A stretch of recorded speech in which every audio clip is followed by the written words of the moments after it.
Hey guys, Luckside here, coming to you again on the ClearCryptos YouTube channel. Again, if you haven't already, make sure you go ahead and smash that like button, that subscribe. That way you'll know when all of our content is going live. Got tons of videos, live streams, shorts, probably even other stuff that I'm forgetting about, but you get the picture, right?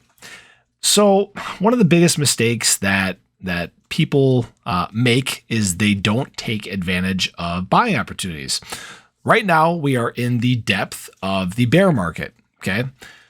When we are in a bear market, you see a lot of negativity going around, a lot of despair, people being, sad and depressed because their portfolio is down in value, right? Well, it has statistically been shown that bear markets, at least, near the bottom, are some of the best buying opportunities you can have really in, any investment, right? Crypto is not excluded from that. Taking a look at the Bitcoin chart on here that I have on my screen right here, you can see that in these prolonged bear markets that we have had in the past, specifically 2014, a little bit after 2017, and now, right, has shown to be some of the best buying opportunities you could have had in Bitcoin, for example.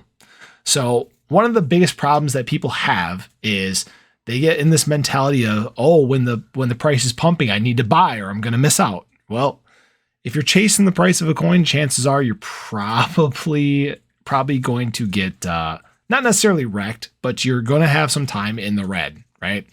So these are some of the times that you could really make the most of your money. So instead of buying tops and selling bottoms, you could buy bottoms and sell tops, or buy the dumps and sell the pumps, or buy the dips and sell the rips, however you want to say it. Just know that these are the opportunities that you have in front of you. Now, this is not financial advice. I'm not telling you to go out and buy your bag today. Definitely do your research before you make any move in the market, right? But keep in mind, these are the opportunities that you can have to really grow your portfolio and set yourself up well for the future. Now, again, if you guys haven't already, please feel free to go ahead and subscribe to the channel. Again, tons of content coming your way. And I guess I will see you guys in the next one.